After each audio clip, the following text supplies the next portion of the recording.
दोस्तों, इस मूवी में 3 कहानियां हैं जो बहुत मजेदार और एडवेंचर फैंटेसी से भरपूर है। तो वीडियो को पूरा जरूर देखें। फिल्म की शुरुआत में हमें पहली कहानी सुनाई जाती है, जहां पर लांग का राजा अपनी रानी से बहुत प्यार करता था और वह हमेशा अपनी रानी को खुश देखना चाहता था। लेकिन रानी को कोई संतान ना होने की वजह से वो हमेशा दुखी रहती थी। इसलिए राजा ने राज्य के सभी चिकित्सकों को बुलाया और इलाज करवाया, लेकिन फिर भी रानी गर्भवती नहीं हुई। फिर एक दिन राजा सर्कस के कलाकारों को अपने महल में बुलाता है ताकि वे रानी का मनोरंजन कर सकें और किसी तरह रानी अच्छा महसूस करें। तभी हम देखते हैं कि सर्कस की एक महिला कलाकार गर्भवती थी और उसे देखकर रानी और ज्यादा परेशान हो जाती है और वह क्रोधित होकर महल की संपत्ति को नष्ट करना शुरू कर देती है। राजा अपनी रानी से बहुत प्यार करता था और वह उसकी खुशी के लिए किसी भी हद तक जाने के लिए तैयार था। अगले दिन एक बूढ़ा व्यक्ति महल में आता है और वह राजा से कहता है कि मैं आपकी मदद कर सकता हूं। इस राजा उस बूढ़े व्यक्ति से कहता है कि तुमसे पहले भी कई लोगों ने भी आकर यही दावा किया था, लेकिन कोई भी हमारी मदद नहीं कर सका, तो फिर आप ऐसा दावा कैसे कर सकते हैं? इसके बाद वह बूढ़ा व्यक्ति राजा को बताता है कि आप दोनों संतान सुख प्राप्त कर सकते हैं, लेकिन आप इसके लिए किस हद तक जाने को तैयार हैं? बूढ़े की बात सुनकर राजा जवाब देते हैं, मैं अपनी रानी की खुशी के लिए किसी भी हद तक जाने के लिए तैयार हूं। अब बूढ़ा आदमी कहता है कि मैं जानता हूं कि यह प्रकृति कैसे काम करती है। यदि आप एक जीवन प्राप्त करना चाहते हैं, तो बदले में आपको एक जीवन का बलिदान भी करना होगा, ताकि प्रकृति का संतुलन बना रहे। इसके बाद राजा और रानी इसके लिए सहमत हो जाते हैं। अब वो बूढ़ा राजा को समुद्री जीव को पकड़ने का लक्ष्य देता है और फिर उसे मारकर उसके दिल का उपयोग रानी के इलाज के लिए किया जाएगा। और जो महिला उस दिल को पकाएगी वह शुद्ध और अविवाहित होनी चाहिए। और जब रानी उस दिल को खाएगी तो रानी प्रेग्नेंट हो जाएगी। अब राजा संतान सुख के लिए एक समुद्री जीव को ढूंढने निकल पड़ता है और वह जीव उन्हें उस राज्य के एक नदी में मिल जाता है, जो बहुत बड़ा और सफेद रंग का मॉन्स्टर था। राजा उस मॉन्स्टर का शिकार करने के लिए पानी में चला जाता है और जब वह मॉन्स्टर सो रहा होता है, तब राजा उस पर अटैक कर देता है और उसे मारने में सफल हो जाता है। लेकिन उस मॉन्स्टर से लड़ाई के दौरान वह घायल हो जाता है। वह इतना घायल हो जाता है कि उसकी वहीं पर ही मौत हो जाती है। लेकिन मरने से पहले ही राजा ने उस मॉन्स्टर का दिल निकाल लिया था और अब रानी स्वयं उस दिल को कपड़े से ढककर महल में वापस आ जाती है। और उस महल में जो नौकरानी अविवाहित और पवित्र थी, उसे रानी के लिए उस दिल को पकाने का आदेश दिया जाता है। लेकिन जब वो नौकरानी उस दिल को पका रही थी, उसी समय उसे अजीब सी अनुभूति होती है और वह भी प्रेग्नेंट हो जाती है। इसके बाद जब उस पके हुए दिल को रानी खा लेती हैं, तब रानी भी प्रेग्नेंट हो जाती है। उस बूढ़े व्यक्ति ने जो कहा था वह सच हो गया था। इसके कुछ महीने बीत जाने के बाद रानी और वो दासी दोनों एक ही समय पर अपने बच्चों को जन्म देती हैं। वे दोनों लड़के थे। रानी ने अपने बेटे का नाम इलियास रखा और दासी ने अपने बेटे का नाम योना रखा। अब 16 साल बाद का सीन दिखाया जाता है। अब वह दोनों बच्चे बड़े हो चुके थे। रानी अपने बेटे से बहुत खुश थी, मानो उसे नया जीवन मिल गया हो। वे दोनों बच्चे एक ही दिन पैदा हुए थे और उनके बाल सफेद थे, जो उस समुद्री मॉन्स्टर की निशानी थे। वे दोनों एक जैसे ही दिखते थे और दोनों अच्छे दोस्त थे और हमेशा एक दूसरे के साथ ही रहते थे। लेकिन रानी को उनकी दोस्ती कभी पसंद नहीं आई। वह अपने बेटे को समझाती थी कि तुम एक राजकुमार हो और तुम्हें नौकरानी के बेटे के साथ दोस्ती नहीं करनी चाहिए। लेकिन इलियास कभी अपनी माँ की बात नहीं मानता और अक्सर योना के साथ ही रहता था। उस समुद्री मॉन्स्टर की एबिलिटी उन बच्चों में भी आ गई थी। वो दोनों बच्चे पानी में भी सांस ले सकते थे और अक्सर छिपने के लिए वे उसी नदी के पास जाते थे जहां उस मॉन्स्टर को मारा गया था। इन सब से परेशान होकर रानी ने अपनी दासी को चेतावनी दी कि यदि उसने अपने बेटे को नहीं रोका तो वह उसे और उसके बच्चे को राज्य से बाहर निकाल देंगी।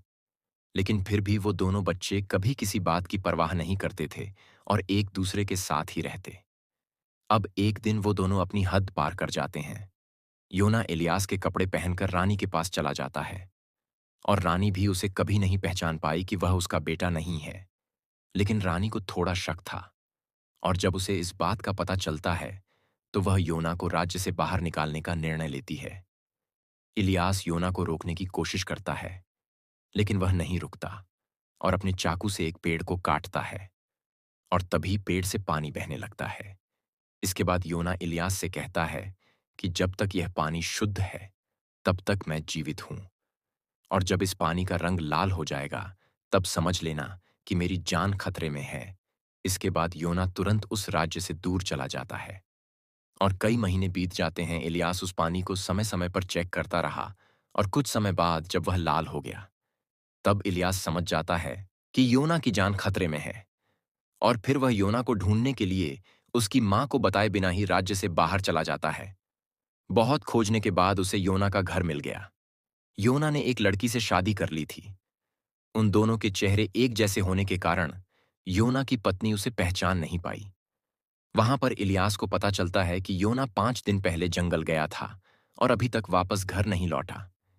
इसके बाद इलियास भी योना को ढूंढने निकल पड़ता है। दूसरी तरफ रानी अपने बेटे के लिए बहुत परेशान होती है और वह उसे पूरे राज्य में इलियास को ढूंढने का आदेश देती है, लेकिन कोई भी उसे नहीं ढूंढ पाता। फिर वह दोबारा उस बूढ़े व्यक्ति के पास जाती है और कहती हैं, मुझे आपकी मदद चाहिए।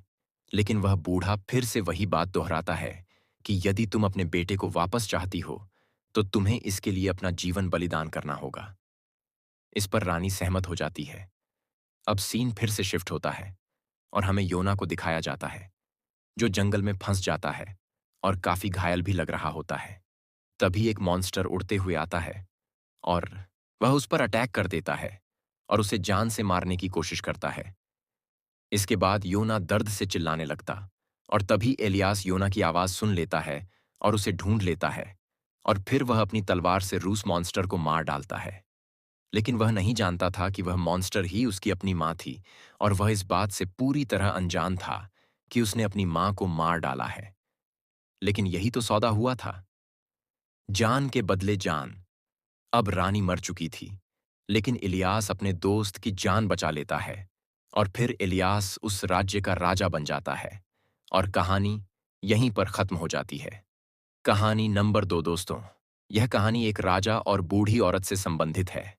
कहानी की शुरुआत में हमें एक राजा को दिखाया जाता है जो बहुत ही अय्याश किस्म का था, जो हमेशा जवान लड़कियों से घिरा रहता था और हर समय शराब पीता रहता था। लेकिन उसे अभी तक अपने सपनों की राजकुमारी नहीं मिल सकी थी जिससे वो शादी कर सके। राजा के महल के पास ही 2 बूढ़ी औरतें रहती थीं। वे दोनों अपने घरों से बाहर बहुत कम आया जाया करती थीं और दोनों की अब तक शादी भी नहीं हुई थी। उन दोनों ने सोच रखा था कि वे वहां अकेले ही मरेंगे, लेकिन उनकी आवाजें बहुत मधुर थीं।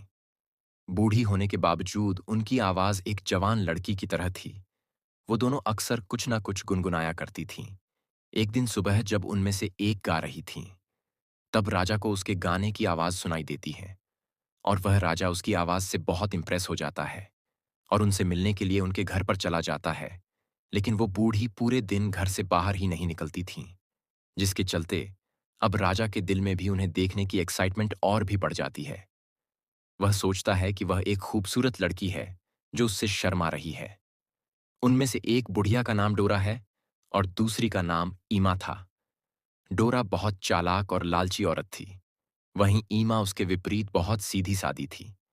और जब डोरा देखती है कि राजा उनके दरवाजे पर खड़ा है तो उसका दिल लालच से भर जाता है कि शायद अब उनकी किस्मत बदल जाएगी। उन्होंने पूरी जिंदगी अकेले एक दूसरे के साथ ही बिताई थी, लेकिन एक समस्या थी उनकी बूढ़ा शरीर, जिसके चलते वो राजा के सामने आने से भी डरती थी। इसलिए अब वो उस राजा से कहती हैं कि अगर तुम्हें मुझसे मिलना है तो 1 सप्ताह बाद तुम घर के अंदर आ सकते हो, फिर मैं तुम्हें अपने शरीर का एक अंग दिखाऊंगी। और अब राजा उसकी ऐसी बातों से बहुत खुश हो जाता है। उसे ऐसा लग रहा था जैसे उसे उसका प्यार मिल गया हो, क्योंकि वह अच्छी तरह जानती थी कि वे दोनों बुजुर्ग महिलाएं हैं। उनकी त्वचा भी बहुत बूढ़ी लग रही थी, लेकिन वे बहुत कोशिश करती हैं ताकि उनकी उंगलियां जवान दिखें, ताकि वो राजा को अपना एक अंग दिखा सके। इसके बाद डोरा अपनी उंगलियों पर कुछ जड़ी बूटियां लगाती है, लेकिन फिर भी उसकी स्किन एक बूढ़ी महिला की लग रही थी और इसीलिए वह रोने लगती है। लेकिन दूसरी तरफ ईमा थी, जिसने कई दिनों से अपनी उंगली मुंह में डाली हुई थी, जिससे उसकी उंगली काफी अच्छी और जवान लग रही थी। और आज 1 सप्ताह हो गया था और राजा को उससे मिलने जाना था। जब राजा उनके दरवाजे पर फिर से आया तो डोरा ने अपनी जगह इम्मा की उंगली उसे दिखा दी।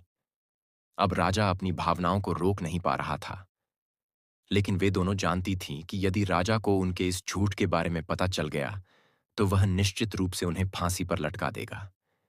इसीलिए उसने राजा के सामने अपनी एक शर्त रखी और कहा कि आधी रात हो जाने पर ही मैं तुम्हारे महल में आऊंगी और वहां पर किसी तरह की कोई रोशनी नहीं होनी चाहिए, क्योंकि मुझे रोशनी में शर्म आती है। राजा उसकी सभी मांगों को मान लेता है। अब डोरा अपने शरीर को गोंद से कसती है ताकि वह एक जवान लड़कियों की तरह लग सके। फिर जब आधी रात हो जाती है तब राजा का एक सैनिक उसे लेने आता है और इसके बाद राजा उस महल की सारी मोमबत्तियां बुझा देता है, जिससे पूरे महल में अंधेरा छा जाता है। और फिर राजा अपनी पूरी रात उसके साथ बिताता है।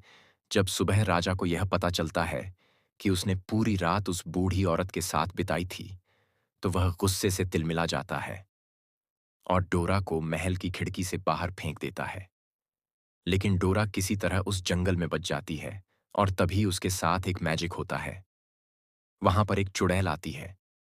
फिर हम देखते हैं डोरा एक जवान औरत में बदल जाती है, उसके बाल लंबे होते हैं। अगले दिन राजा शिकार के लिए जंगल जाता है और पहली नजर में ही डोरा से प्यार कर बैठता है और फिर वह उसे अपने महल में लाता है और उसे अपनी रानी बनाने का फैसला कर लेता है। डोरा को कभी पता ही नहीं चला कि वह कैसे जवान लड़की बन गई, लेकिन उसे अपनी बहन इमा याद आ गई और वह उसे अपनी शादी पर बुलाती है। लेकिन इमा ने कभी सोचा भी नहीं था कि उसकी बहन एक जवान लड़की में बदल गई है और राजा से शादी करने के बाद जल्द ही वह रानी बन जाएगी। डोरा ने अपनी बहन को जो ड्रेस भेजी थी वह बहुत महंगी लग रही थी। इसके बाद ईमा वह ड्रेस पहनकर अपनी बहन की शादी में शामिल हो जाती है। इसके बाद डोरा उसके साथ जो कुछ भी हुआ था सब कुछ ईमा को बताती है। अब ईमा भी चाहती थी कि काश वह भी अपनी बहन की तरह फिर से जवान हो पाती। इसके बाद ईमा डोरा से उसकी जवानी का राज पूछती हैं। इस पर डोरा मजाकिया अंदाज में उससे कहती हैं कि मैंने अपनी पुरानी स्किन को बाहर खिंचवा दिया है, जिसकी वजह से मेन जवान हो गई हूं। अब इमा डोरा कि कहीं बात को सच मान लेती है और फिर वह एक लोहार के पास जाती है और उससे कहती हैं कि अगर तुम मेरी इस स्किन को निकाल सको तो मैं तुम्हें इसके बदले में हार और महंगे कपड़ों का इनाम दे सकती हूं। यह सुनकर वो लोहार ईमा की बात मान लेता है, क्योंकि वह लोहार उससे भी बड़ा बेवकूफ था। और फिर वह उसे जंगल में ले जाता है और उसकी सारी खाल उतार देता है। वह सीन बहुत इरिटेट करने वाला था, लेकिन ईमा अपनी बहन डोरा की तरह जवान दिखने के लिए इतना भयानक दर्द भी सह जाती है और इसके बाद ईमा उसी हालत में वापस अपने घर लौट आती है। ईमा की स्किन निकल जाने से उसकी हालत बहुत गंभीर हो चुकी थी और फिर कुछ समय बाद ईमा की मौत हो जाती है। दूसरी ओर डोरा का जादू भी ज्यादा देर तक नहीं चलता और वह फिर से बूढ़ी होने लगती है। और जब उसे इस बात का एहसास होता है कि वह बूढ़ी हो रही है तो वह राजा के महल से भाग जाती है। और फिर हम देखते हैं कि डोरा अब फिर से पूरी तरह से बूढ़ी औरत बन जाती है और यह दुखद कहानी यहीं पर समाप्त हो जाती है। अब बात करते हैं तीसरी कहानी कि इस कहानी की शुरुआत में हमें एक राजा को दिखाया जाता है। उस राजा का स्वभाव बड़ा ही विचित्र था। राजा की रानी का बहुत पहले ही निधन हो गया था और उसकी एक बेटी भी होती है, उसका नाम वायलेट होता है। रानी के गुजर जाने के बाद राजा ने दूसरी शादी नहीं की और ना ही उसने कभी भी अपनी बेटी को पिता का प्यार दिया था। एक दिन राजा को अपने हाथ पर एक कीड़ा दिखाई देता है जो खून चूसता है। अब राजा को उस कीड़े से बहुत लगाव हो जाता है और वह खुद उससे अपना खून चुसवाता है। राजा उस कीड़े को एक कांच के बक्से में रखता है और वह उसे हर रोज अपना खून चूसने देता है। जैसे जैसे समय बीतता गया वह कीड़ा भी बड़ा होता जाता है। दूसरी ओर वायलेट, जो कि अब जवान हो चुकी थी और हमेशा अपने सपने में राजकुमार को देखती थी, लेकिन राजा बहुत ही गैर जिम्मेदार था और उसे अपनी बेटी की शादी का कभी ख्याल भी नहीं आता। वह तो उस कीड़े को ही अपना सब कुछ मान चुका था। अब वो परजीवी कीड़ा और भी बड़ा हो गया था। लेकिन एक दिन वो कीड़ा किसी कारण से बीमार हो जाता है और मर जाता है। अब इस बात से राजा बहुत दुखी हो जाता है और अपनी सारी खाल निकालकर बाहर खींच लेता है। इसके बाद वो उसकी बेटी से कहता है कि मैं एक प्रतियोगिता आयोजित करने जा रहा हूं और जो भी उस प्रतियोगिता को जीतेगा उसी से मैं तुम्हारा विवाह करवा दूंगा। अब वायलेट इससे खुश हो जाती है, लेकिन मन ही मन थोड़ी परेशान भी हो जाती है, क्योंकि वह अपने लिए पति खुद ढूंढना चाहती थी। लेकिन फिर भी वह अपने पिता के फैसले से राजी हो जाती है। अब पूरे राज्य में प्रतियोगिता की घोषणा कर दी जाती है। इसके बाद वो राजा उस खाल को अपने महल में सभी को दिखाता है और कहता है कि जो भी यह बता देगा कि यह खाल किसकी है, वह इस प्रतियोगिता को जीत जाएगा। इसके बाद उस राज्य के कई लोग कोशिश करते हैं, लेकिन कोई भी सही से उत्तर नहीं दे पाता, क्योंकि वह कीड़ा अब भी इतना बूढ़ा नहीं हुआ था। तभी उस महल में एक ऐसा व्यक्ति प्रकट होता है जिसे देखकर हर कोई डर जाता है। वह व्यक्ति भी इस प्रतियोगिता में भाग लेना चाहता है और राजा उसे इसकी इजाजत भी दे देता है। इसके बाद वह जानवर जैसा दिखने वाला व्यक्ति उस खाल को सूंघकर बताता है कि यह खाल किस कीड़े की है। जब वह आदमी उस प्रतियोगिता को जीत लेता है तो वायलेट उससे डरकर आत्महत्या करने के लिए महल की चोटी पर चढ़ जाती है, लेकिन तभी उसका पिता उसे समझाता है कि मैं अपना वादा नहीं तोड़ सकता। अब यह तुम्हारा भाग्य है और तुम्हें इसे एक्सेप्ट कर लेना चाहिए। लेकिन वायलेट को वह भयानक सा दिखने वाला आदमी बिल्कुल भी अच्छा नहीं लगता, इसलिए अपने पिता को समझाने की कोशिश करती है कि मैं एक राजकुमारी हूं और आप किस तरह के पिता हैं जो अपनी बेटी को एक ऐसे आदमी को दे रहे हैं जिसकी शक्ल भी देखने लायक नहीं है। लेकिन राजा अपनी बेटी को उस व्यक्ति को दे देता है और फिर वह वायलेट को बहुत दूर पहाड़ों में ले जाता है। अब वायलेट इस बात से दुखी होकर कई दिनों तक रोती रहती है और जब वह आदमी जंगल में शिकार के लिए जाता है तब वायलेट को पास ही के पहाड़ पर एक औरत दिखाई देती है और वह उससे मदद मांगती है। वायलेट उसे बताती है कि वह एक राजकुमारी है और एक राक्षस ने उसे यहां बंदी बनाकर रखा है। लेकिन वो औरत वायलेट से बहुत दूर होती और इसलिए वह उसकी मदद नहीं कर सकती थी। फिर वह अपने बेटे को बुलाती है और वे एक रस्सी के सहारे उसकी मदद करते हैं, लेकिन तभी अचानक वह आदमी वहां पर आ जाता है और उसी रस्सी के सहारे उनकी ओर बढ़ता है। यह देखकर वे लोग उस रस्सी को काटने लगते हैं, लेकिन फिर भी वह आदमी उन पर अटैक कर देता है और वायलेट को छोड़कर बाकी सभी को वह आदमी मार देता है। अब वायलेट बहुत ज्यादा परेशान हो जाती है और फिर वायलेट उस राक्षस के साथ प्यार करने का नाटक करने लगती हैं और उसे गले से लगा लेती है। लेकिन वो आदमी वायलेट के मन की बात नहीं जान पाता है और जब वह आदमी उसे अपने कंधे पर बैठाता है तब मौका पाकर वायलेट चतुराई से उसकी गर्दन काट देती है और वह आदमी वहीं पर मारा जाता है। इसके बाद वायलेट फिर से अपने राज्य में वापस आ जाती है, जहां पर उस कीड़े के काटने के कारण उसके पिता बहुत ज्यादा बीमार हो जाते हैं। अब वायलेट खून से भरा उस आदमी का सिर राजा के सामने रख देती है, जिसे देखकर वो राजा उसके फैसले से बहुत दुखी हो जाता है और अपनी गलती को एक्सेप्ट करता है। कुछ समय बाद वो राजा भी मर जाता है। अब हमें दिखाया जाता है कि वायलेट एक बहादुर लड़की बन चुकी है और फिर वो अपने पिता के बाद उस राज्य की रानी बन जाती है। और इस तरह यह कहानी यहीं पर खत्म हो जाती है।